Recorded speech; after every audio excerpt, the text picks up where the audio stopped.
This will be a different type of video or different style of video from what I typically produce. This will not be a look at what one player or the techniques or patterns that one player shows on the field or even one team. It won't even be a look at one play concept, which I've done those types of videos before. This is going to be my attempt to look at a commonly used formation. You see an example of it here on the screen called twin wing. And the four variations of it under the terminology that I know, terminology that I was given a couple of decades ago: A gun, B gun, pistol, and then under center, which would just be twin wing, which is the base version of it. I'm going to talk about the terminology briefly before we get into some of the film, just to kind of get everybody on the same page. And I'm sure there's other terminology that people out there know. Feel free in the comment section to put the terminology that you know. But the first one that we'll talk about, just so we get this out of the way, is twin wing under center. It's the base version of it. What I have always loved about this formation, well, what I hated as a defensive coordinator, but what I loved about it was the balance. It's a 2-by-2 set. You can see you typically have two wide receivers to the twin side. That's the left-hand side of the screen here. And then to the other side, you typically have two tight ends, if it's 12 personnel, I should say. And that would be what is commonly called the wing side. And just to be clear about wing and what that is, this is a double wing formation, a double wing offense. It's a very unique system. I actually have the fullback drawn up a little bit incorrectly there. But in any case, just so you understand what we mean when we say wing, that's the tight end wing side, the side where you basically have two tight ends. Sometimes it's a tight end and a fullback. Sometimes it's a tight end and a receiver. As a side note, if you've ever played against this offense, this double wing offense as a player or a coach, you know what it's like to simultaneously hate something and respect it at the same time. Double wing with it's denoted by like foot-to-foot splits and the fullback in like a sniffer alignment. Like I said, I have it drawn up somewhat incorrectly here. The fullback would be really close to the quarterback's backside, hence the name sniffer. It has its own brand of football. But anyway, back to the twin wing formation. First play we're going to show is going to be from the Bears against the Bills in 2022. I've got these plays set to run multiple times, so I'm just going to talk for a moment. It's generally considered a 12 personnel formation, like I said earlier. But as you'll see later in the video, you can effectively run it from 11 personnel, 21 personnel. I think the Falcons play I'll show you is actually from 13 personnel. Some teams build entire play sequences out of it, and you'll see that as the last segment of the video. What the Steelers did to the Ravens in their Week 17 win in Baltimore was amazing. It was a brilliant manipulation of the Ravens defense throughout the game. So let's first start this exploration with this play in this formation. Twin wing B. When we say B, what we mean is the running back is on the opposite side from the two tight ends, or in some cases it could be one tight end and a fullback, or one tight end and a receiver. But in any case, the running back is on the offense's left, the tight ends are on the right-hand side, opposite side, hence the name B in the system that I know. If the running back was over here on the same side, it would be A. It's a long run by what now former Bears running back David Montgomery. Look at and what you'll see is how the Bills were aligned from their base 4-2-5 defense. And when I say 4-2-5, I mean 4 down linemen, 2 inside linebackers, and then their nickel defender, which is Taron Johnson, spectacular football players lined up. He's lined up to the passing strength, to the twin side. You got the 2 wide receivers down here. So he's lined up to that side, which is typical. It's to the field, to the passing strength. The tight end wing side up at the top is the run strength. This play looks like a post-snap read by Justin Fields, reading this defensive end. Taron Johnson's also on a blitz. I think it's designed for them to force a keep read with the nickel running right at the quarterback. The D end, I think it's Rousseau, should have been running with the left tackle down the line of scrimmage. We'll let it run again so you guys can see what I'm talking about. The left guard and the left tackle are going to pull, okay, to the other side of the formation. The running back's going to get the ball and cross the formation from left to right. This D end, like I said, I think it's Rousseau. He should be running with the left tackle. How do I know that? Well, because Taron Johnson's on a blitz, he would be responsible for quarterback. if Justin Fields is reading this D end, which I believe is the design of the play typically, then it would be a keep read for him because that D end would theoretically be able to tackle the running back from behind as he crosses the midline, running to the other side of the field. It would set Taron Johnson up in perfect position to try to tackle Justin Fields in space. Well, as you saw, Rousseau steps up the field a little bit, which gives Justin Fields a give read, numbers-wise. The Bills have a big deficit post-snap because of the two pulling linemen, the left guard and the left tackle here, both getting to the opposite side of the formation, and the running back getting to the opposite side of the formation. Someone from the Bills defense either needs to cross the midline from the other side, typically an inside linebacker or someone at the second level, or defensive end needs to run down the line, try to make the tackle from behind. That's really the only way you stop concepts where you have pullers, okay, unless you get some severe disruption on the front side, knocking, some down blocks or combo blocks back into the backfield to clog up the lane, initially. The running back really makes it 3 players crossing the midline, like I said, and there's just not enough numbers for the Bills to make to stop the play on the front side. Ends up being a long gain. I don't think it went down as a touchdown. All right, same play, same formation in week 1 of 2022. The formation's flipped here. It's strong left for the offense. Still B-gun. I'll let it run multiple times, pause it a couple of times just to talk about it. When I say B-gun, again, the running back is on the offense's right, the bottom side of our screen. The 2 tight ends are to the top side. You got A.J. Brown and Devonta Smith down here at the bottom side. That's the designation B-gun. Anyway, watch this D end to the bottom side. I'll run it back a couple of times. Number 53. He runs down the line and could theoretically tackle the running back from behind, diametrically opposite to what the running back what the D end for the Bills did. I think I said it was Rousseau. I'm not sure if it was or not. But in any case, he runs down the line, chasing the pulling right guard and right tackle, could easily tackle the running back from behind. Therefore, Jalen Hurts keeps it. Ends up being a pretty short gain. I think it's a 2 or 3 yard gain because the Eagles don't really get much from A.J. Brown down here in the slot. I'm not sure if he was tired or you never know when you look at plays in isolation. Maybe A.J. Brown ran 50 yards the play before, and that's why you're not getting tremendous effort from him on this play because he certainly doesn't seem like a guy who doesn't give, maximum effort all the time. But in any case, you got 2 plays, first 2 plays I showed you, the Bears and the Eagles, same formation, twin wing B, same play essentially. But the difference is that the field side D end, the read man, in the first play for the Bills, he runs upfield. And in the second play, he runs down the line, forcing a keep read by Hurts and a minimal gain. All right, so moving on, another example. This again, there's going to see a lot of plays from the Eagles here in the first 6 or 8 minutes. The Eagles, again, this is against the Texans, twin wing B. You got a tight stack alignment at the top side of the field by the 2 receivers. Again, Smith and Brown. The Eagles tight end and left tackle down here at the bottom of the side of the screen, they do a nice job of knocking the D end off balance. And then the Y hide element. When I say hide, in the terminology that I know, tight end from one side of the field running out into the flats from to the other side of the field is a hide concept. Theoretically, the quarterback could keep it, kick out to this side and either run all outside of the edge, throw deeper, even though there's not much space here, or throw it to the tight end underneath on the hide concept. That hide concept really holds this backside D end. Additionally, the Eagles leave the front side corner unblocked.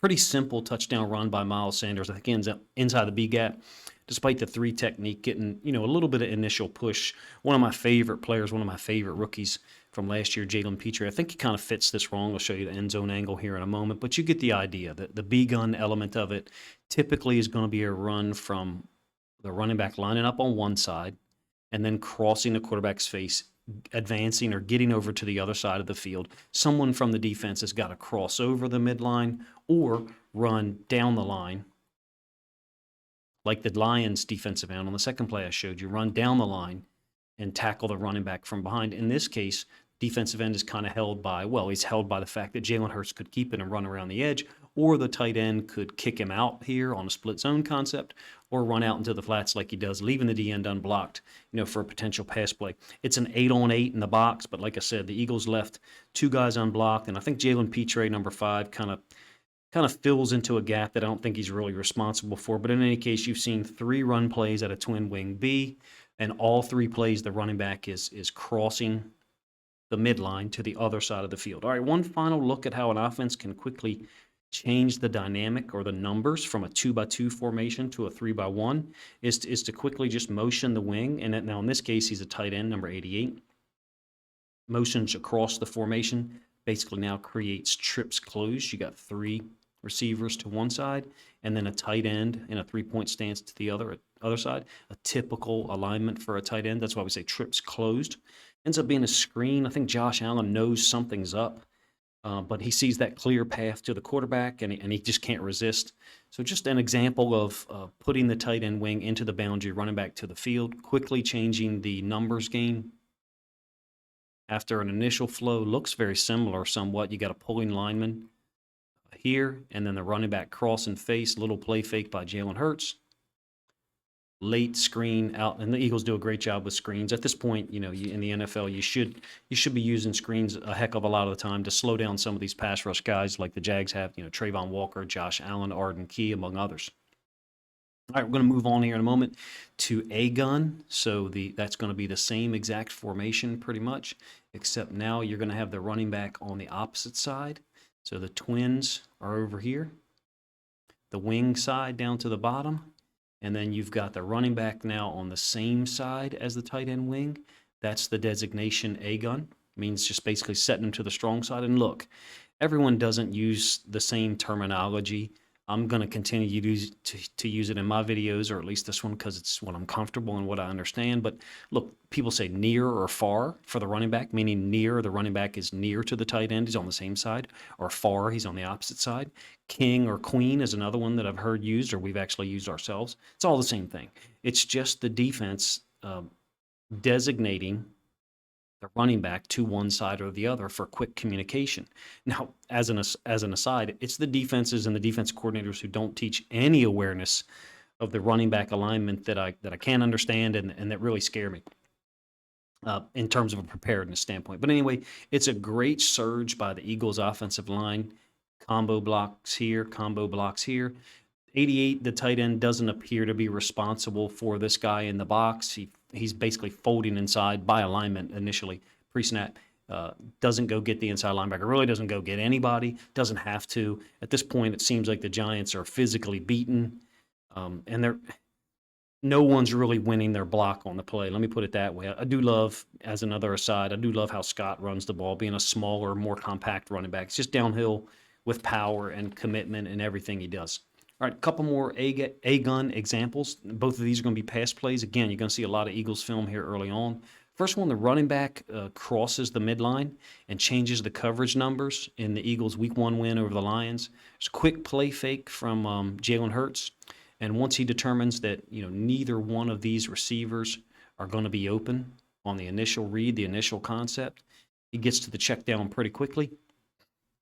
He does have all day to throw here, by the way. Great protection. Only a 4-man rush, I think, by the Lions for a good gain, like maybe a 9-yard gain. Next one, same game, same formation. Tight end wing, running back to the boundary again. Hurts quickly gets the football out versus a 5-man rush. You get a short completion on like a 2nd and 7. I think it creates like a 3rd and 4. I do like the numbers advantage created when you put the tight end wing and running back all into the boundary, because you're typically getting the nickel defender to the field. You see another example of the same blitz that the Bills are using, bring in the nickel defender, and then I think they're basically the Lions are basically going to end up playing 3 over 2 up here, and then try to play 3 over 2 up here, essentially a funnel coverage, allowing the underneath check down to be completed, and then making the tackle for a short gain. So we've gone through 2 iterations, twin wing B and twin wing A. I'm not here to say, whether either one is better. Me personally, I've always been more threatened by twin wing B because the running back is to the side of the passing strength, but can very easily and quickly get the football and run to the opposite side of the formation, what is the run strength, in my opinion. Last one that we'll go over before I really spend heavy amount of time on the Steelers' use of it in Week 13 is pistol. Pistol formation. I think this is 13 personnel by the Falcons, but look, it all really depends on how. Look, this is a great play by Kyle Hamilton, by the way, on an out route by the slot in the flats. That's slot number 86, I believe, is the tight end, but I could be wrong there. It could technically be a receiver. But however the defense designates Cordarrelle Patterson, could be 13 personnel, could be 03 if the defense is treating him like a wide receiver. That's one of the cool things I think about having that hybrid receiver slash running back guy that Cordarrelle Patterson offers you. Similar to Deebo Samuel in some ways. But in any case, pretty basic, 3-step route, throwing the ball on the slot out. And Kyle Hamilton making a great play. Quick read, by the quarterback. Let's get to the Steelers' use of it in Week 13. And look, this is just brilliant. I'm a Ravens fan. Just the way that they manipulated the defense in this win, and I'm going to make this a standalone portion, to be honest with you. So I'm going to make this portion of it a standalone video on its own. It's an interesting sequence of plays. I hope I can present it to you in a way that you enjoy, no matter who your favorite team is, for real. The Steelers, I think, went twin wing 10 or 11 times in that game because the Ravens just had trouble staying disciplined against the jet motion. The sheer alignment pre-snap of the formation being 2-by-2 stretches the defense horizontally. I'm talking about the distance from the outer number one receiver to the offense's left and the outer number one receiver to the offense's right. You've got some horizontal stretch just created by the width of the formation. I would say that it's a pseudo or hybrid spread formation because you have two receivers detached. So you've created somewhat of a spread look to one side, and then you have a very compressed look to the other. I think that's what really makes this formation interesting to me and has always made me respect it when we faced it defensively. The horizontal gaps are then expanded by the jet motion, and the Steelers' use of complementary plays over the course of 4 quarters really told me that they're not using it just as just to run a couple of plays. It is systemic, meaning they've got the jet sweep to either side. They've got the split zone to either side, which would be a handoff to the running back. And then they've got a great variation that you'll see, I think, on the final play when the Ravens think they have an idea how to defend it from their base look, from their 3-4 personnel. All right, so let's get into it. This is going to be, the second one's going to be a jet sweep strong, so it's into the boundary with the running back threatening away from the boundary. It's 21 personnel. So when I say running back, you've got Jaylen Warren lined up to the top side as a potential receiver, as a wide receiver, as a slot receiver. Najee Harris, their starting tailback, their number one tailback, is lined up at tailback. He's going to go opposite the jet motion. So you're getting this natural conflict in the defense immediately with the two running backs going in what I would call split flow. Let it run a couple of times so you guys can see it. The Ravens appear to have numbers down here to the bottom side, but between Bowser, Hamilton, and Marlon Humphrey, nobody's sure who's supposed to be on the outside leverage. I did not think the Ravens' edge players, their outside linebackers, did a great job against this jet sweep motion. You'll see 2 examples of it again later on. Great job by the Steelers of utilizing Jaylen Warren. I mean, he's running hard, and he damn near takes this thing to the house. End zone angle, same play. You'll see that the Ravens have numbers over here to defend it, and then a 4th player, who I think is Chuck Clark.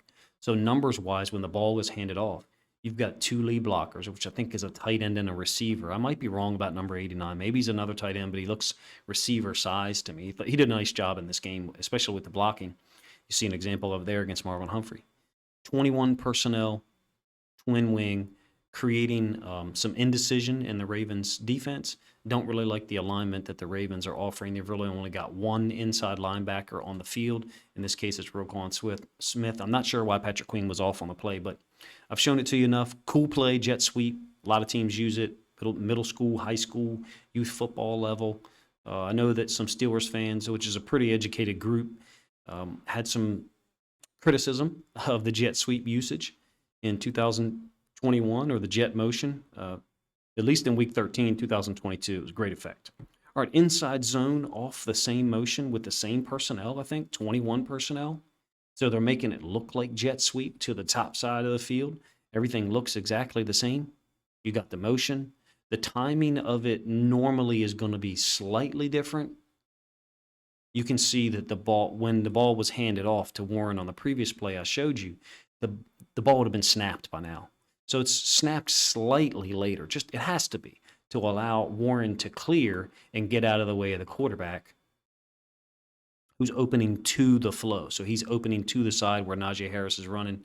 It's a great job by him. I think I'll show you the end zone angle here. You're going to really poor job here by the defensive tackle for the Ravens, and a nice job by the offensive line for the Steelers. Basically, 96 gets scooped and doesn't touch the guard at all. Guard gets a free release up to Roquan Smith. I mean, there's really nothing you can do as an inside linebacker unless you just hit it downhill right now. But really poor job by 96 getting scooped. A scoop block means his helmet is here. I'll use this helmet as a landmark. Some people talk about feet and whatever. The tackle's helmet is here. The flow of the play is working to our left. The defense is left, offense is right. Watch this tackle get and scoop or cut off 96. So basically 96 is going to end up on the back side, the top side of it, the wrong side in my opinion. Running back has a two-way go now. 96, who was lined up in the B gap, is now outside the C gap, been scooped. Running back's got a two-way go. Patrick Queen's a free hitter. It wouldn't have mattered. Najee Harris would have still been running for a pretty solid game. Maybe not as substantial a gain, but you get the point. All right, split zone strong with a reverse pivot. I love this. The Ravens are trying to wrong arm it now, so they're taking JPP, who's the outside linebacker, to the top side of the screen. Here, he's going to wrong arm it. Quarterback is going to reverse pivot out of here. Line's not perfectly drawn, but it's done for emphasis. Running back's going to, bring it back underneath. And when JPP wrong arms it and running back bounces it, there's no one out there to play the bounce. There's no inside linebacker, gap exchanging it. There's no safety coming down immediately. Roquan Smith is there, but it still ends up being, I think, an 8 or 9 yard gain. Awesome concept. The Steelers did a great job of adjusting. Whenever the Ravens wrong armed, it looked like the Steelers were either A, prepared for it, or B, the H-back tight end, whoever, whatever position you want to call him, was prepared for it or trained for it in practice so that he knew to log it. Now, you don't really get an excellent log here. A log would be, running around the block to get outside, which you will see an example of that here in a moment. So I don't think this is a in the huddle adjustment by the Steelers. I think this is just JPP wrong arming it and no one for the Ravens being able to fit outside, gap exchange it, or safety spin down on the motion.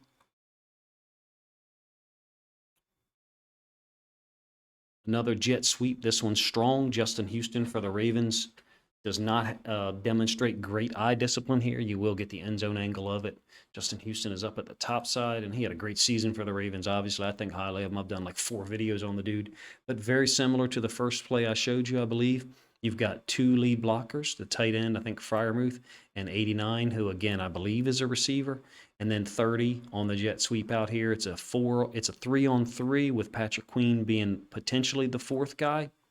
The Ravens really didn't have answers for this because I think the Steelers' use of it is systemic, meaning they have multiple plays to utilize out of the same formation. It's kind of like an if-then. If the Ravens do A, then the Steelers will respond with B.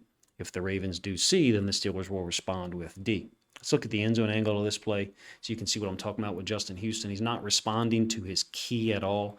His key should be the tight end, whatever he's looking at, the V, the feet. Some people do the feet, the shoulder pad, the near hip, whatever. He's not getting any recognition that tight end is released outside. He's only looking for the football. One of those situations that's rare, if you ask me. Justin Houston normally really reliable. You can see the alignment gap that the Ravens have in terms of a problem here between Madubuike and Houston. And then the jet sweep. Essentially, Houston has reached himself by not responding to the key, and you end up with numbers out here 3-on-2, with Queen being should be the 4th, and Houston, I would say, gets a 0 on this play, even though he's a fantastic football player with a Hall of Fame resume. But that's what this formation can do when your use of it is systemic, when you have counters built in. All right, so I think you got 2 more plays here. And these are really to illustrate, and again, you're seeing all run plays here, right? These are to illustrate how multiple the Steelers can be out of the formation. Now 89 is the jet sweep guy.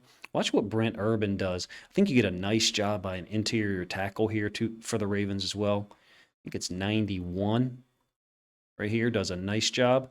But watch Brent Urban come down violently and basically get involved in the play. This H-back, leaves him alone, doesn't touch him, doesn't kick him out like he did JPP when JPP tried to wrong arm.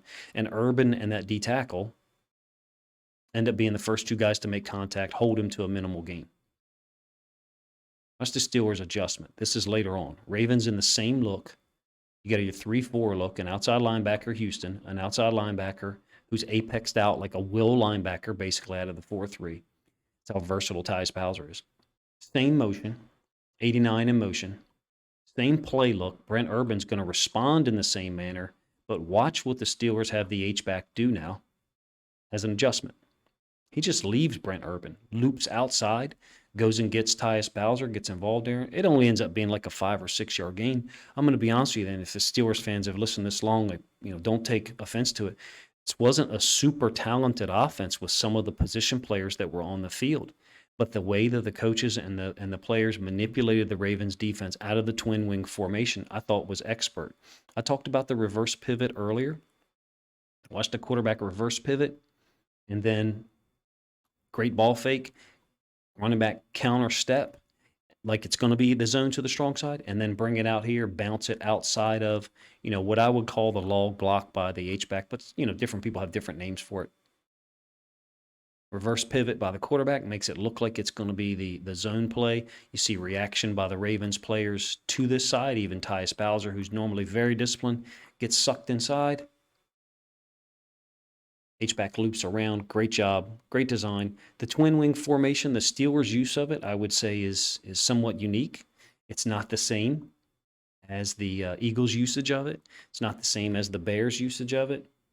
I think it was very systemic, and I've said that now 3 times, meaning this is an element of the Steelers' offense that they're just going to do. And if it works early, then great. If they see something on film that they expect to work, then they'll do so. My look at the twin wing formation may not have been as in-depth as I intended it to be. I want to be able to look at formations across the NFL and show you guys some film of how teams use the formation. I've shown you a lot of plays from the Eagles, a whole sequence of plays from the Steelers, some plays from the Bears, I think one from the Falcons. Guys, let me know what you think of looking at formations and how offenses attack formations. I did show you a lot of run plays. I think the 2x2 nature of it being spread to one side, the twins, and then condensed to the other, the wing, offers a lot more balance than I've probably shown in this video. There was a lot of pass plays that I could have shown. If you want to see a part 2 of it, or if you want to see other formations that NFL teams use, please let me know in the comment section. Give me some feedback, and I can produce more videos like this in the future.